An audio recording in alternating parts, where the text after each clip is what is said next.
Hi student, मैं हूं Shambhu. GIT के ऑनलाइन क्लास में आप लोग का स्वागत है। आज के क्लासेस में हम लोग सीखने वाले हैं लिब्रे ऑफिस राइटर में पेज ब्रेक ऑप्शन का उपयोग किस लिए किया जाता है। तो सबसे पहले हम राइटर को ओपन करते हैं और राइटर को ओपन करने के बाद से हम इस ऑप्शन का इस्तेमाल करके एक एक करके दिखा रहे हैं कि किस ऑप्शन का क्या यूज है और कैसे इसका हम लोग प्रयोग करें। तो राइटर को ओपन करने के लिए सबसे पहले सर्च बॉक्स पे क्लिक करेंगे और क्लिक करने के बाद से लिखेंगे लिब्रे। तो यहाँ पे Libre office writer app open हो गया। इसको ओपन करेंगे। ओपन करने के बाद इंसर्ट टैब में आएंगे और इंसर्ट टैब में पहला जो ऑप्शन है वह ऑप्शन है पेज ब्रेक। तो आज का जो मेन टॉपिक है वह है हमारा पेज ब्रेक। तो पेज ब्रेक के लिए शॉर्टकट भी दिया है कंट्रोल प्लस इंटर। तो चलिए हम कुछ रेडीमेड टेक्स्ट लेते हैं तब हम एक एक करके पेज ब्रेक का इस्तेमाल करके दिखाते हैं। तो सबसे पहले हम करेंगे क्या, dt प्लस F3। जैसे हम dt प्लस F3 टाइप करते हैं तो जिस प्रकार हम MS वर्ड में इक्वल रैंड करते थे, ब्रैकेट को ओपन करते थे, ब्रैकेट को बंद करते थे, तो रेडीमेड लिखा लिखा टेक्स्ट आ जाता था। सेम वैसे अगर हमको लिब्रे ऑफिस राइटर में रेंडम टेक्स्ट लेने हैं तो उसके लिए हमको dt प्लस F3 टाइप करने होंगे। अब आते हैं इंसर्ट पे। इंसर्ट में पहला ऑप्शन है पेज ब्रेक। पेज ब्रेक का मतलब होता क्या है, जैसे सपोज मान लीजिए हमने यहाँ पे कुछ डाटा बनाया है और यहां से डाटा को हमको थोड़ा इसको बड़ा करते हैं साइज को।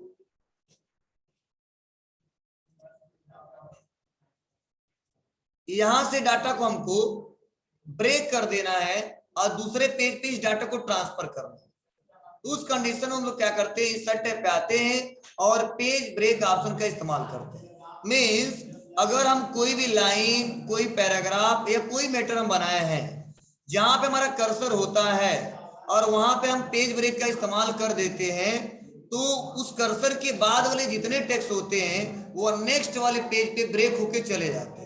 तो उस कंडीशन में हम लोग पेज ब्रेक का प्रयोग करते हैं। जैसे हम सोच रहे हैं कि यहाँ से जो डाटा है वाज नाउ से जो डाटा है वो नेक्स्ट वाले पेज पे ट्रांसफर हो जाए। इसके लिए दो तरीका है।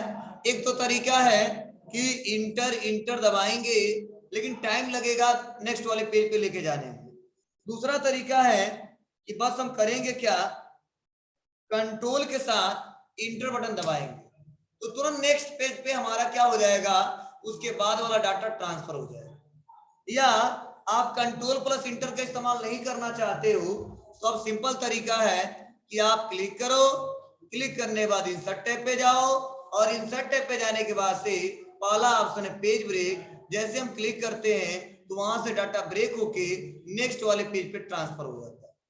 तो अगर आपसे कोई पूछता है कि पेज ब्रेक ऑप्शन का इस्तेमाल किस लिए किया जाता है, इसका शॉर्टकट क्या होता है, तो आप आसानी तरीके से जवाब दे सकते हैं कि अगर पेज ब्रेक का शॉर्टकट पूछा जाए तो कंट्रोल प्लस इंटर, और जहां पे हमारा कर्सर रहता है वहां के बाद वाला जो भी डाटा होता है वह जैसे पेज ब्रेक करते हैं नेक्स्ट वाले पेज पे ट्रांसफर हो जाता है। सपोज एक बार मैं और करके दिखाता हूं। मैं यहां से डाटा को ब्रेक करके नेक्स्ट वाले पेज पे ट्रांसफर करना चाहता हूं, तो बस कंट्रोल के साथ इंटर बटन दबाएंगे। जैसे कंट्रोल प्लस इंटर बटन दबाएंगे तो वहां के बाद वाला डाटा तुरंत नेक्स्ट वाले पेज पे ट्रांसफर हो जाएगा। यह हमारा पहला ऑप्शन था पेज ब्रेक। लेकिन पेज ब्रेक के अंदर अगला ऑप्शन है मोर ब्रेक, और मोर ब्रेक में दो ऑप्शन दिखाए जा रहे हैं, तीन ऑप्शन दिखाए जा रहे हैं। पहला है इंसर्ट मैनुअल रो ब्रेक, उसके लिए शॉर्टकट की है shift plus inter. Next option है इंसर्ट कॉलम ब्रेक, उसके लिए शॉर्टकट की है control plus shift plus inter. और नेक्स्ट ऑप्शन है मैनुअल ब्रेक। तो चलिए सबसे पहले जानते हैं इंसर्ट मैनुअल रो ब्रेक का इस्तेमाल किस लिए करते हैं। तो इसके लिए सबसे पहले इसे उसी पेज पे आते हैं और सपोज मान लीजिए हमने इतना डाटा बनाया है और इतना डाटा बनाने के बाद से यहाँ के बाद वाला डाटा हमको ब्रेक करना है, तोड़ना है, लेकिन हमें नेक्स्ट पेज पे नहीं लेके जाना है। इसके अगले लाइन पे हमको लेके जाना है। तो दो तरीका होता है, एक तो तरीका इंटर बटन दबाते हैं, नेक्स्ट वाले लाइन पे चला आता है। दूसरा तरीका है इंसर्ट पे आएंगे, मोर ब्रेक पे आएंगे और इंसर्ट मैनुअल रो ब्रेक पे क्लिक कर देंगे। तो जैसे इंसर्ट मैनुअल रो ब्रेक पे क्लिक करेंगे तो हमारा वहां से डाटा नेक्स्ट वाले लाइन पे ट्रांसफर हो जाएगा। तो जैसे हम लोग इंटर बटन दबा के एक एक करके कर रहे हैं, सेम वही तरीका है कि आप आसानी तरीके से हम किसी भी रो को ब्रेक कर सकते हैं अपने रिक्वायरमेंट के हिसाब से। एक बार और मैं फिर से रिपीट कर रहा हूं। सपोज मेरा कर्सर यहाँ पे है, अगर हम दबा देते हैं शिफ्ट प्लस इंटर तो नेक्स्ट वाले हमारे पेज, नेक्स्ट वाले लाइन पे तुरंत हमारा टेक्स्ट ट्रांसफर हो जाता है। या हम इंटर बटन दबा देते हैं तो भी नेक्स्ट वाले लाइन पे ट्रांसफर हो जाता है। तो कई बार ऐसा भी शॉर्टकट की पूछा जा सकता है कि इंसर्ट मैनुअल रो ब्रेक का शॉर्टकट की क्या होता है, तो हमें हमेशा जवाब देना पड़ेगा शिफ्ट प्लस इंटर। अगर वहां पे शिफ्ट प्लस इंटर ऑप्शन नहीं दिया है तो वहां पे आसानी तरीके से हम इंटर जवाब देके और उस क्वेश्चन का आंसर दे सकते हैं। मींस रो ब्रेक का मतलब लाइन को ब्रेक करना। जब भी रो ब्रेक करेंगे एक एक लाइन ब्रेक होता जाएगा, ब्रेक होता जाएगा, ब्रेक होता जाएगा। लेकिन पेज ब्रेक का मतलब पूरा पेज ही ब्रेक हो जाएगा और नेक्स्ट वाले पेज पे हमारा टेक्स्ट चला जाएगा। उसके बाद अगला ऑप्शन है वो है इंसर्ट कॉलम ब्रेक। यह सेम रो ब्रेक के जैसा ही काम करता है, लेकिन इसका इस्तेमाल सबसे ज्यादा उस कंडीशन में करते हैं जब हमारा टेक्स्ट दो कॉलम में हो, जब हमको कॉलम को ब्रेक करना हो। लेकिन इस समय प्रेजेंट टाइम में जो हमारा टेक्स्ट है वह सिंगल वन कॉलम में है, तो चलिए हम टू कॉलम में करके देखते हैं। तो टू कॉलम में करने के लिए हम कल के क्लासेस में आपको पढ़ाए थे साइड बार के बारे में। चलिए हम साइड बार पे आते हैं, व्यू पे आते हैं। साइड बार को शो और हाइड किया जा सकता है, तो साइड बार को मैं ओपन किया। उसके बाद से हम आ जाएंगे प्रॉपर्टीज पे और यहीं पे ऑप्शन है पेजेस। जैसे पेजेस पे क्लिक करेंगे तो यहीं पे ऑप्शन आता है कॉलम। तो जो इस समय प्रेजेंट टाइम में हमारा जो डाटा दिखाया जा रहा है वो वन कॉलम में है, तो हम करते हैं इसको टू कॉलम। जैसे टू कॉलम करेंगे तो हमारा डाटा टू कॉलम में ट्रांसफर हो जाएगा। सपोज और भी हम डाटा ले लेते हैं dt प्लस F3। अब देखिए हमारा जो डाटा है वो दो कॉलम में दिखाया जा रहा है। अब सोच रहे इस कॉलम को हमको ब्रेक करना है। फर्स्ट कॉलम यह है, सेकेंड कॉलम यह है, फर्स्ट सेकेंड। अब हमको कॉलम को ब्रेक करना है, तो कॉलम को ब्रेक करने के लिए हम कॉलम पे क्लिक करेंगे, कॉलम वाले पे, और उसके बाद से जाएंगे इंसर्ट पे, मोर ब्रेक पे और इंसर्ट कॉलम ब्रेक। जैसे इंसर्ट कॉलम ब्रेक पे क्लिक करेंगे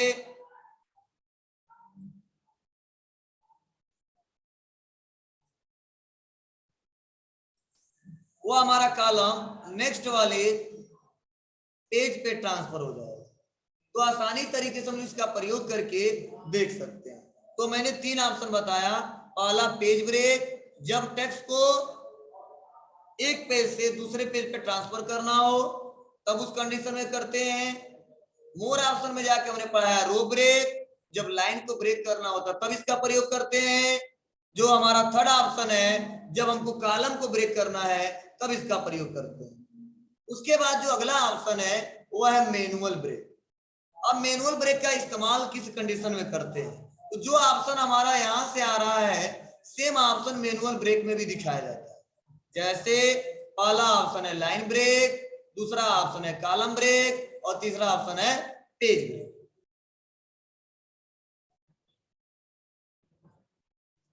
जैसे इंसर्ट पे मोर पे आके और मैनुअल ब्रेक पे क्लिक कर रहे हैं तो जो ऑप्शन हम लोग एक एक करके किए वो सारे ऑप्शन इसमें दिए गए। पहला लाइन ब्रेक, दूसरा कॉलम ब्रेक, तीसरा पेज ब्रेक। सेम वही प्रोसीजर है, लाइन से लाइन को ब्रेक कर सकते हैं, कॉलम से कॉलम को ब्रेक कर सकते हैं, पेज से पेज को ब्रेक कर सकते हैं। चलिए इसको भी हम करके दिखाते हैं ऐसे कैसे हो। इसके लिए सबसे पहले हम कंट्रोल एन करके एक न्यू डॉक्यूमेंट ले लेते हैं, dt प्लस F3 कर देते हैं और हम इसको ब्रेक करना चाहते हैं तो क्लिक इंसर्ट पे आएंगे, मोर ब्रेक पे आएंगे, मैनुअल पे आएंगे। इस बार हमको पेज को ब्रेक करना है तो पेज ब्रेक पे क्लिक करेंगे, ओके कर देंगे, पेज ब्रेक हो जाएगा। फिर हम अनडू करते हैं। अगर हमको लाइन को ब्रेक करना है इंसर्ट पे आएंगे, मोर पे आएंगे, मैनुअल ब्रेक पे आएंगे और कर देंगे लाइन ब्रेक, ओके। अगर हमको कॉलम को ब्रेक करना है तो 2 कॉलम में करके और फिर से इंसर्ट पे आएंगे, मोर ब्रेक्स पे आएंगे, मैनुअल पे आएंगे, कॉलम ब्रेक पे क्लिक करेंगे, ओके कर देंगे। लेकिन हमारा कॉलम यहाँ पे नहीं है, इसलिए अगले लाइन पे चला है। किसी कोई क्वेश्चन पूछना पूछ सकता है, कोई दिक्कत नहीं, लाइव चल रहा है, पूछ लो आप। अर्जुन कुछ पूछना है? 2-4 को बाणी चला दो। चलिए नेक्स्ट ऑप्शन देखते हैं।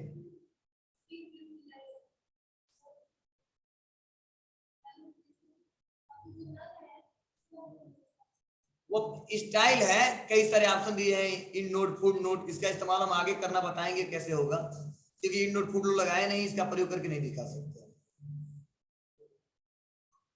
चलिए इंसर्ट पे अगला जो ऑप्शन है वो ऑप्शन है पिक्चर, इमेजेस। तो इमेज के बारे में हम जान लेते हैं। जैसे सपोज जो हम डॉक्यूमेंट क्रिएट कर रहे हैं, अगर उस डॉक्यूमेंट में हमको इमेज इंसर्ट करना है, सपोज हमको कंप्यूटर के बारे में लिखना है, हमने लिख दिया कंप्यूटर, और हम सोच रहे हैं कंप्यूटर जो हमने लिखा है उसी का यहाँ पे बगल में इमेज लगा दें। तो उसके लिए इंसर्ट टैब पे आएंगे, इमेज पे क्लिक करेंगे, और जिस इमेज को लगाना है उस इमेज को लगा सकते हैं। तो सपोज मेरे पास कंप्यूटर का कोई इमेज नहीं है, इसको हमको लोड करना पड़ेगा। लोड करने के लिए हम करते हैं Ctrl+N, और यहाँ पे आते हैं इमेज पे और लिख देते हैं computer images.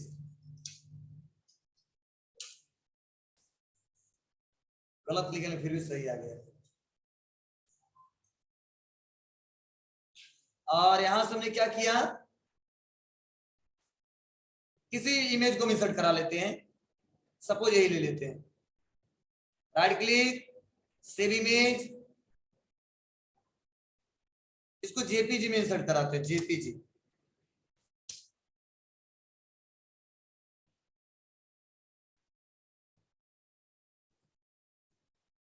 Right click, save image, और इसको हम डेस्कटॉप पे सेव कर लेते हैं, डेस्कटॉप।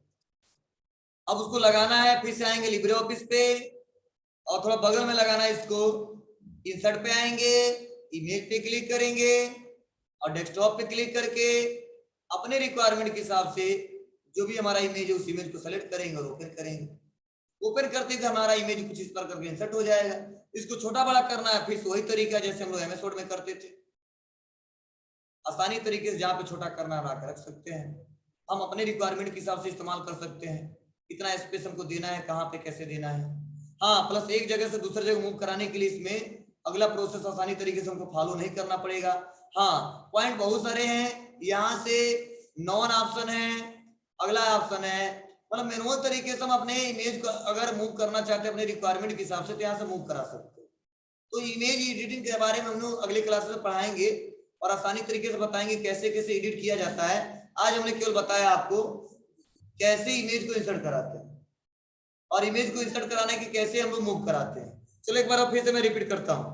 सबसे पहले इमेज पे क्लिक करेंगे, इंसर्ट पे, इमेज पे क्लिक कर देंगे और कंप्यूटर को ओपन किया, इसको छोटा थोड़ा कर लेंगे और अपने हिसाब से इसको मूव करना है। तो देखो सेकेंड हमारा जो ऑप्शन है, थर्ड वाला ऑप्शन है, ऑप्टिमल पे क्लिक कर देंगे और अपने रिक्वायरमेंट के हिसाब से इसको इमेज को इंसर्ट करा सकते हैं। हम सोच रहे हैं टेक्स्ट हमारा प्रॉपर रहे, इमेज भी प्रॉपर रहे, तो सेकेंड वाले ऑप्शन का इस्तेमाल करके और इमेज को अपने रिक्वायरमेंट के हिसाब से इंसर्ट करा सकते हैं। तो ये बहुत सारे पिक्चर की एडिटिंग है जो हम लोग एक एक करके अगले क्लासेस में पिक्चर एडिटिंग पढ़ाएंगे तो उस समय बताएंगे आप लोग को। इसमें मैंने बस केवल बताया पिक्चर को इंसर्ट कराया कैसे जाता है। नेक्स्ट इसी में एक और ऑप्शन है, वो है चार्ट, उसके बाद से है मीडिया। तो इसमें हम एक ऑप्शन के बारे में समझा दे रहे हैं, बता दे रहे हैं, वो है टेक्स्ट बॉक्स। क्योंकि इससे लंबा प्रोसेस है। इसके बाद से यहाँ पे टेक्स्ट बॉक्स है। टेक्स्ट बॉक्स का इस्तेमाल हम उस कंडीशन में करते हैं जब हमको कोई टेक्स्ट बॉक्स इंसर्ट करा के उसमें कोई डाटा हमको लिखना होता है। फॉर एग्जाम्पल Ctrl+N करते हैं और हमको कोई टेक्स्ट बॉक्स इंसर्ट करा के कोई डाटा बनाना है। इंसर्ट पे आएंगे, टेक्स्ट बॉक्स पे क्लिक करेंगे और एक बॉक्स इंसर्ट करा लेंगे और इस बॉक्स में जो भी अपने रिक्वायरमेंट की सबसे डाटा बनाना है वो हम बना सकते हैं। चलो मैंने लिख दिया यहाँ पे हेडिंग लिब्रे ऑफिस राइटर। और जैसे लिब्रे ऑफिस राइटर हमने लिखा, इसको सेंटर में हमको करना है, इसको सेंटर में कर सकते हैं। थोड़ा टेक्स्ट को बड़ा करना है, यहां से टेक्स्ट को बड़ा भी कर सकते हैं। अपने रिक्वायरमेंट के हिसाब से यहाँ पे टेक्स्ट बॉक्स इंसर्ट करा के और जहां पे इसको रखना वहां पे रखा जा सकता है। प्लस पॉइंट इसमें यह है कि हम फॉर्मेटिंग भी इसका चेंज कर सकते हैं। फॉर्मेटिंग चेंज करने के लिए ये पे ऑप्शन है नॉर्म, हम यहाँ पे क्लिक करेंगे। पहला ऑप्शन है कलर, दूसरा ऑप्शन है ग्रेडियंट। हम करते हैं कलर पे क्लिक, और कलर पे क्लिक करने के पहला कलर है नॉन, हमें इस कलर पे क्लिक करेंगे और इसका बैकग्राउंड का जो भी कलर आपको लगाना है यहां से क्लिक करके लगा सकते हैं। अगर हमको नॉर्मल कलर अप्लाई नहीं करने हैं तो अगला ऑप्शन है ग्रेडियंट। ग्रेडियंट में मिक्सअप कलर मिलेंगे, जो कलर हमको अप्लाई करना है इस पे अप्लाई करके देख सकते हैं। हम अपने रिक्वायरमेंट के हिसाब से जहां पे टेक्स्ट बॉक्स को इंसर्ट करना है इंसर्ट करा के देख सकते हैं। सपोज अब इंटर बटन दबाते इस पे और कुछ लिखना है इंटर और लिखना है पड्रोना, या नॉर्मल में लिखा लिब्रे ऑफिस राइटर, उसके बाद लिखना है लिब्रे ऑफिस इंप्रेस या लिब्रे ऑफिस काल। तो ऐसे अपने रिक्वायरमेंट के हिसाब से जो भी लिखना है लिख सकते हैं, और यहां से ग्रेडियंट नहीं करना है। ठीक है, अलग ऑप्शन, बहुत सारे ऑप्शन हमारे दिख रहे हैं, एक एक करके इसका उपयोग करके देख सकते हैं। अगला जो ऑप्शन है बिटमैप, बिटमैप इमेजेस कर सकते हैं। तो आपके रिक्वायरमेंट के ऊपर है आप डाटा कैसे बनाना चाहते हो, टेक्स्ट को लिखना कैसे चाहते हो। अगर नहीं लगाना है तो नॉन कर देंगे, हमारा नॉर्मल प्रोसेस यहां से आसानी तरीके से आ जाएगा। तो टेक्स्ट बॉक्स का सिंपल मतलब है जहां पे कोई बॉक्स बना के टेक्स्ट लिखना है वहां पे टेक्स्ट बॉक्स इंसर्ट करा के लिख सकते हैं। जैसे हमने क्या किया, DT + F3 किया और हम बीच में सोच रहे कुछ हेडिंग दें और वो टेक्स्ट बॉक्स के सहारे दें, तो हम आसानी तरीके से जाएंगे इंसर्ट टैब पे, टेक्स्ट बॉक्स पे क्लिक करेंगे और इसके बीच बॉक्स इंसर्ट करा सकते हैं। और जो लिखना है या उस बॉक्स का फॉर्मेटिंग करना है उस बॉक्स का फॉर्मेटिंग किया जा सकता है। चलो हमने लिख दिया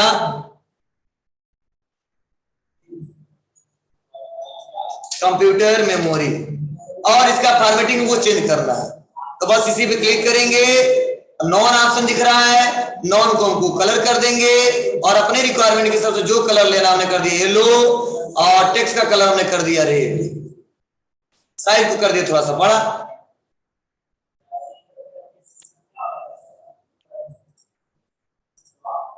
तो आप जहां पे कोई हेडिंग देना है टेक्स्ट बॉक्स का इस्तेमाल करना है तो करके देख सकते हो।